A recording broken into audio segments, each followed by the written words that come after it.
Right now, we're getting spring ready at the Home Depot by stocking up on top brands and rolling out store-wide savings. We have storage solutions for any space, built to help you clear out the mess, store what's important, and make room for more doing this season. Countdown to spring with savings on all your project needs at the Home Depot. How doers get more done. 92% of households that start the year with Peloton are still active a year later. 92% because of a bike? Not just bikes. We also make treadmills and rowers. Oh, let me guess, for elite athletes only, right? Nope. It doesn't matter if you're an avid exerciser or new to working out. Peloton can help you achieve your fitness goals. 92% stick with it. So can you. Try Peloton bikes, tread, or row risk-free with a 30-day home trial. New members only. Not available in remote locations. See additional terms at onepeloton.com/home-trial.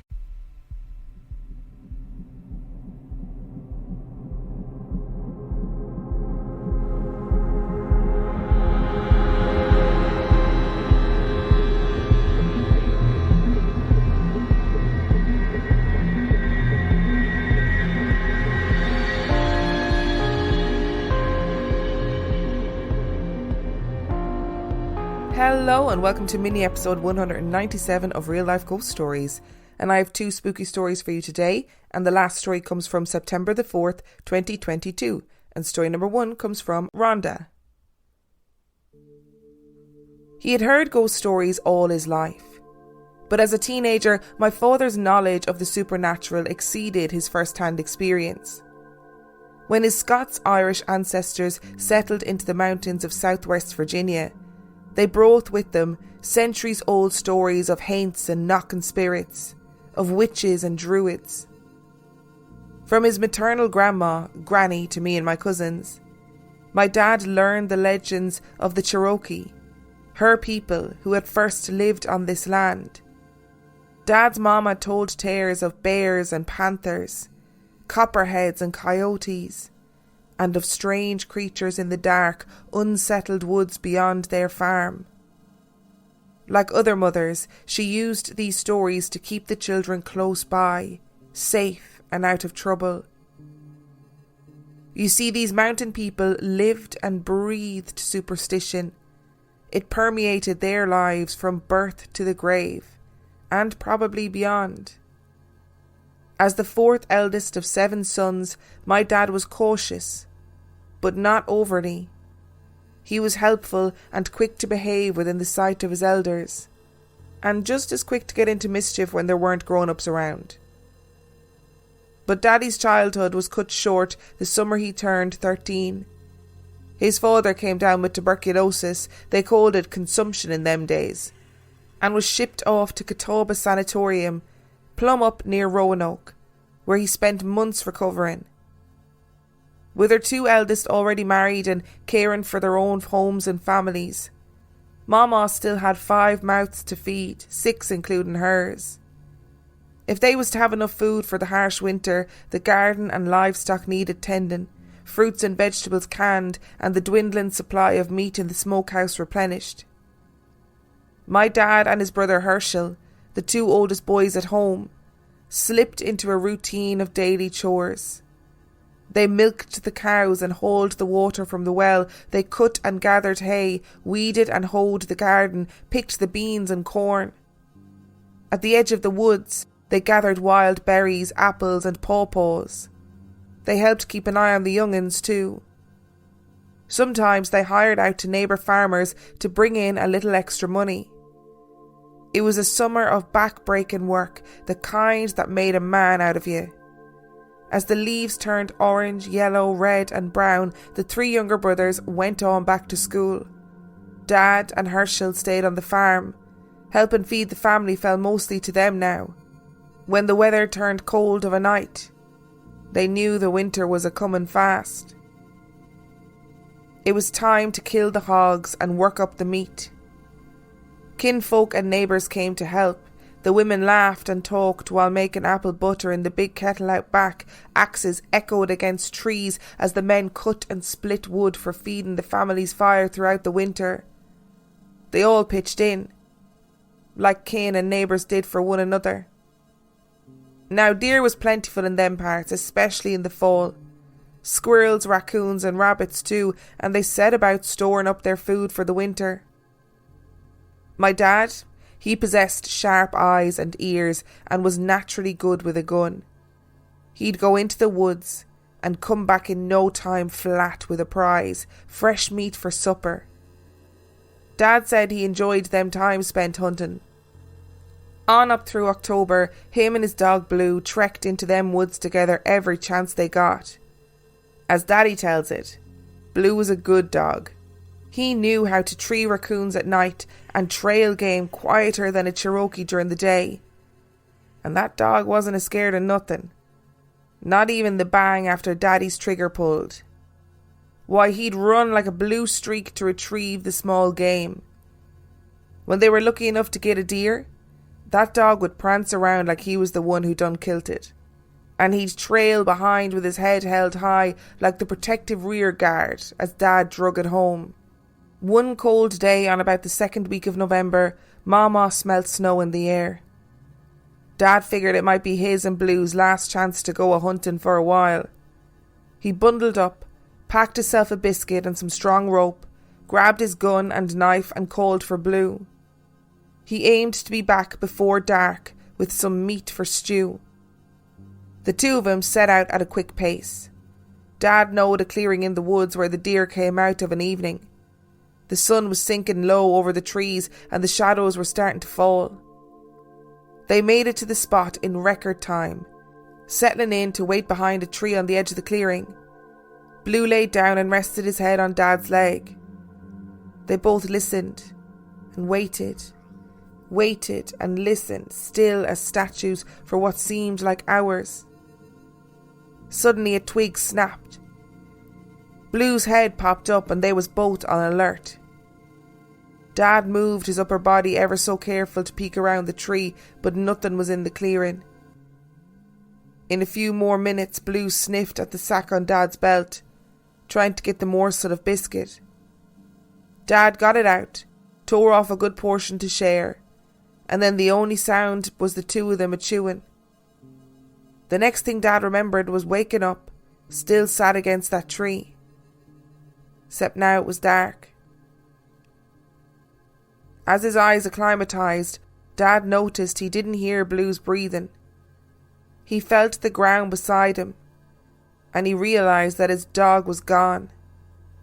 He whispered Blue's name once, then louder, and listened. Nothing. No sound. The woods was eerily quiet and the blackness around him felt heavy. Well, shucks, he thought. No dog, no game, and not even a lantern to get home with. In his hurry, he had forgot to bring it. But at least he had his gun.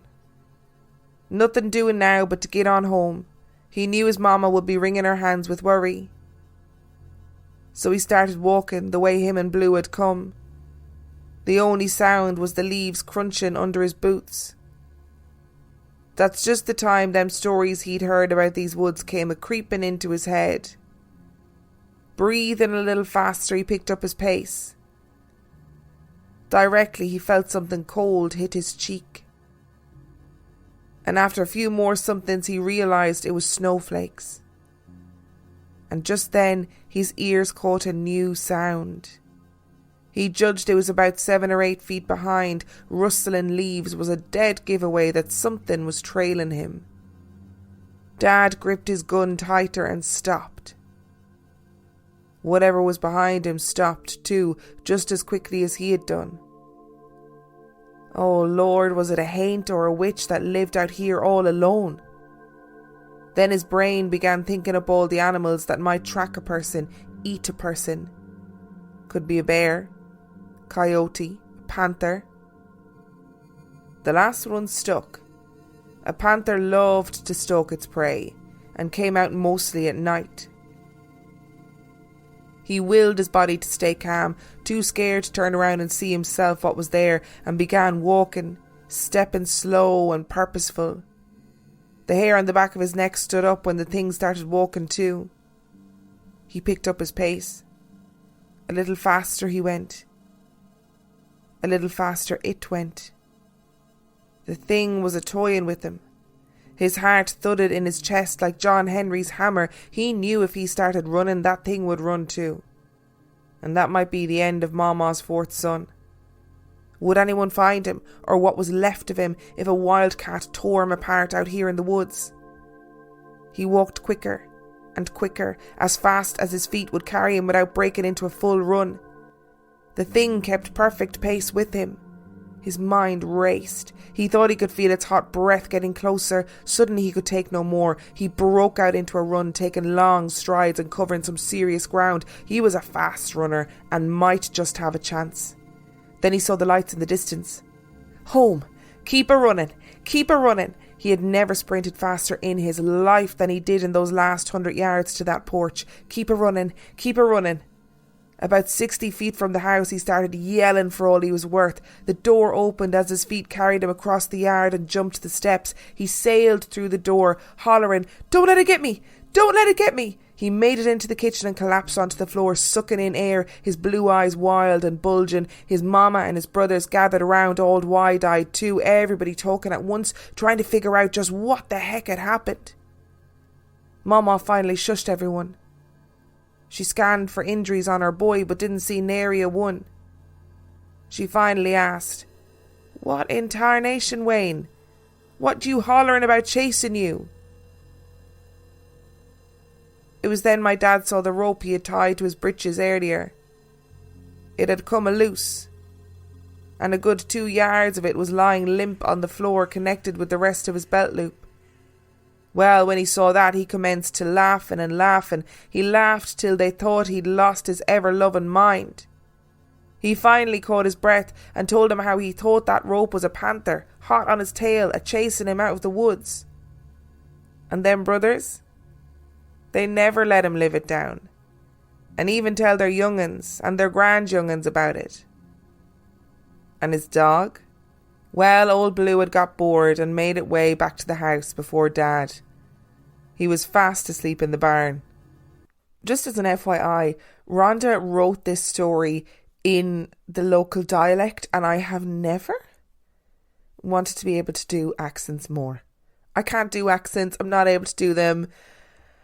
I just think this story would have sounded so much better in an accent, and it would end up just being offensive if I did the accent. So Rhonda, I appreciate the work that you put into making this sound like it's in the authentic voice, and I apologise for not being able to provide the goods. I loved this story. I mean, set in the scene, it sounds like it was a hard life but an idyllic life. I also imagine that I'd do really well, like living in a cottage, you know, farming the land and whatever. I wouldn't. I absolutely wouldn't. I have no experience of that, so why would I?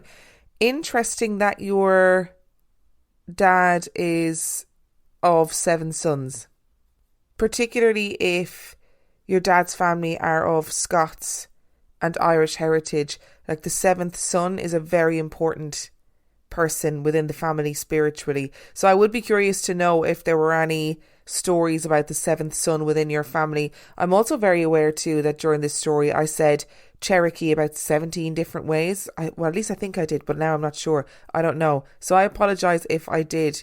And these stories are my favourite. These stories where people are absolutely terrified, where they feel like everything's gone terribly wrong. They're going to get eaten by like a skinwalker or something horrific is going to happen out in the woods, and then they realise it's completely explainable and natural. And really, if he had just looked around, he probably would have been like, "Oh, it's my rope." And like your dad's family, my family would rinse me forever if I did that. Forever. There would be a new nickname, the whole lot. Today's episode is sponsored by HelloFresh.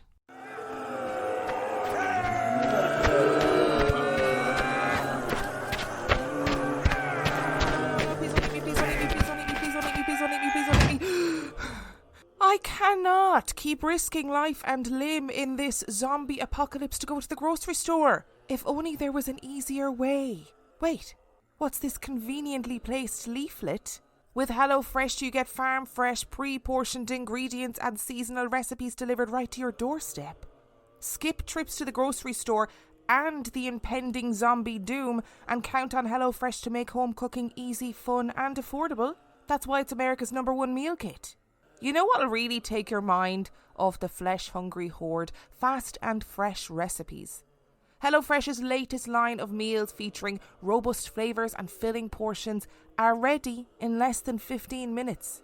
Enjoy taste and quality done quick with recipes like falafel power bowls, seared steak and potatoes with béarnaise sauce, or Southwest pork and bean burritos. And let's face it, in the zombie apocalypse, we gotta cook smart and we gotta cook fast.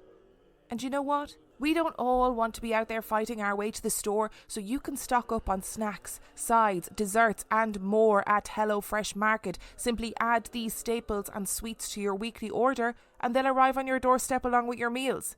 More yummy food, less mortal peril. Fictional zombie apocalypse aside, I have actually used HelloFresh in real life for years and I love it. I used them long before I ever advertised for them. It saved me so much time, so much money and so much food waste. I'm also not a very good cook, so it allows me to cook and eat better.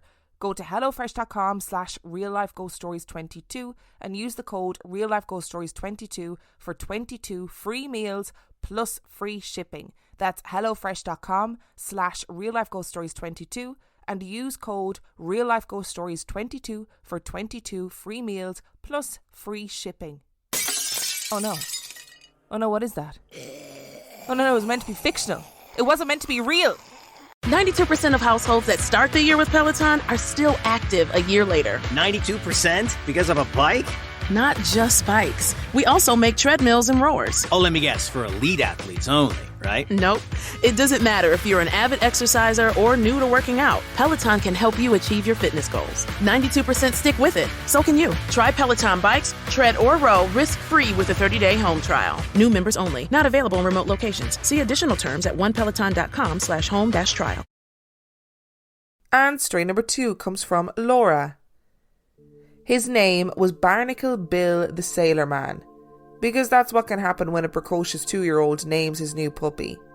But to his family, friends and neighbours, he was ever just Barney. Barney was 6 months older than me, the baby that came along 3 months after he became part of the family. Yes, a toddler, a puppy and a newborn. The chaos of our home life at the time is stuff of many family stories. He was my brother's dog, but he was my protector, and I his puppy. As a black lab, Barney was as comfortable in the water as on dry land. We lived on the southern tip of Vancouver Island, near the beach, and Barney was always either wet or his fur was tangy smelling and salt crusty. He loved to fetch sticks thrown far out into the water and worry the seabirds. My little arms couldn't throw a stick very far, but I could manage to get small stones a few feet out, which Barney would happily dive for. The interior of the island was still being logged at the time, and tugboats would sometimes pull flotillas of logs down to the mill at Port Angeles on the American side of the Strait of Juan de Fuca. I was 4 years old when one such flotilla broke apart, and logs scattered the coastline 5 or 6 wide in places. This meant that it was possible to walk from the beach out on the logs to about 4 feet deep. My brother and I were running over the logs, paying no attention to how far we were from the beach, when the log I was crossing suddenly parted, and I fell in between. I remember the shock of the cold water, the sting of salt in my eyes, and looking up to see the logs close over me. I didn't have time to be scared. Barney came from nowhere. He had a mouthful of my hair and was pulling. He only let go when the logs parted again, and my brother reached down, grabbed another handful of my hair and pulled me up. It all happened so quickly that my father was still running down the beach when my brother deposited me on shore perfectly fine, with the exception of a sore scalp. My brother said he only knew where to look because Barney had been barking to get his attention before diving in. Barney lived a long life, but also not long enough. As a moody teenager, I often wandered the woods alone. I loved the solitude and the fact that no one would follow me. I found silent clearings I imagined to be fairy circles, and there were trees eager for conversation. Once it had been about a year since Barney died, and I was angrily stomping through the woods, probably angry at my mother over something that was completely my fault, not paying attention to my surroundings. and I came face to face with an angrier black bear. She likely had cubs somewhere. I was trying to remember what to do in this situation while simultaneously being busy reflecting on what an idiot I was when our neighbour's huge German Shepherd lunged between us, teeth bared and heckles up. This dog was never let out of the yard unless on a leash and had a reputation for being aggressive and unpredictable. The bear, probably having heard the same rumours, turned her back and crashed away through the underbush. The dog led the way back up the trail. Before we separated at the road, he threw me a look over his shoulder, which he probably meant as a dumbass. But I noticed for the first time that his eyes were the same amber as Barney's. Oh, that dog has got your back. Those dogs have got your back, Laura. I love in this story how there is no sense of danger from the children. So obviously, big floating logs out in the ocean, go for it. Running up and down them, and I'm sure the parents were just like, yeah, I'm sure that's fine. Yeah, that's not a problem. And obviously you were just really lucky to have that dog there to be able to let your brother know what had happened so that you could be saved. Oh, that made me feel funny, the vision of the logs closing over above you. Oh no. And being out for a walk and coming face to face with a black bear who probably had cubs somewhere, so she'd be really angry and defending them, and then a German Shepherd just randomly coming and saving you. Like, honestly, Laura, you got some serious guardian angel stuff going on there. And also, Vancouver sounds like an incredibly dangerous place to live. Thank you so much for listening to today's episode. Thank you to Rhonda and Laura for sending in your stories. Remember, the last story came from September the 4th, 2022. If you would like to send in your story, you can do so by emailing it to reallifeghoststoriespodcast@gmail.com. You can also check out the website reallifeghoststoriespodcast.com. And if you are desperate for more content, you can sign up to Patreon, patreon.com/reallifeghoststories, where for $5 a month or $2 a month, you get access to heaps of extra content, as well as every single main and mini episode completely ad-free. And on that note, I shall see you next time.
Right now, we're getting spring ready at the Home Depot by stocking up on top brands and rolling out store-wide savings.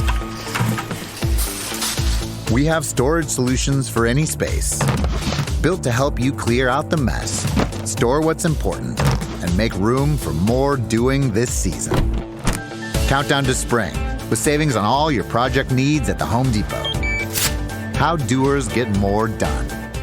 92% of households that start the year with Peloton are still active a year later. 92% because of a bike? Not just bikes. We also make treadmills and rowers. Oh, let me guess, for elite athletes only, right? Nope. It doesn't matter if you're an avid exerciser or new to working out. Peloton can help you achieve your fitness goals. 92% stick with it. So can you. Try Peloton bikes, tread or row risk-free with a 30-day home trial. New members only. Not available in remote locations. See additional terms at onepeloton.com/home-trial.